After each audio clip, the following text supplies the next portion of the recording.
মানুষের জানমালের নিরাপত্তা যে স্বরাষ্ট্র মন্ত্রণালয় দিতে পারে না, তার দায়িত্বে থাকার অধিকার তাদের নেই।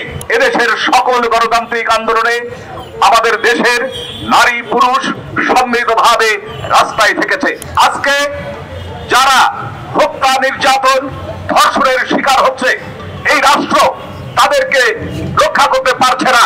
আমরা একটা কথা পরিষ্কার ভাষায় জানাতে চাই, এদেশের সকল গণতান্ত্রিক আন্দোলনে, জুলাই অভ্যুত্থান সহ এদেশের সকল গণতান্ত্রিক আন্দোলনে আমাদের দেশের নারী পুরুষ সম্মিলিতভাবে রাস্তায় থেকেছে।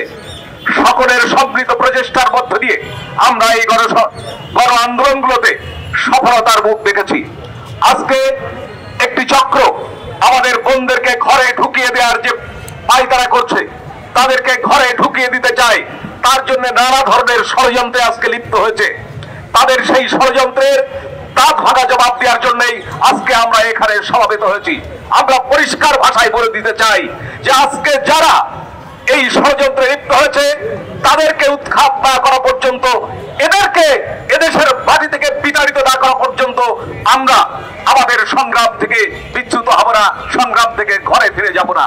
আজকে যারা হত্যা, নির্যাতন, ধর্ষণের শিকার হচ্ছে, এই রাষ্ট্র তাদেরকে রক্ষা করতে পারছে না, বরং যারা এই সমস্ত কার্যক্রমের সাথে লিপ্ত হয়েছে তাদেরকে বারবার প্রোটেকশন দিয়ে যাচ্ছে।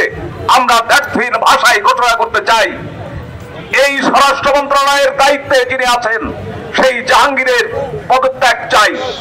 সুস্পষ্টভাবে তার পদত্যাগ দাবি করছি আজকের এই সমাবেশ থেকে।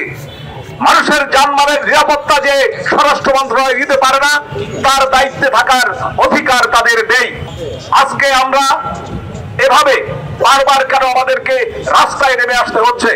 কেন জুলাই অভ্যুত্থানে যারা হতাহত হয়েছে তারা কেন চিকিৎসা পাচ্ছে না? কেন এই ঘটনার সাথে যারা যুক্ত ছিল তাদের বিচার সংগঠিত হচ্ছে না?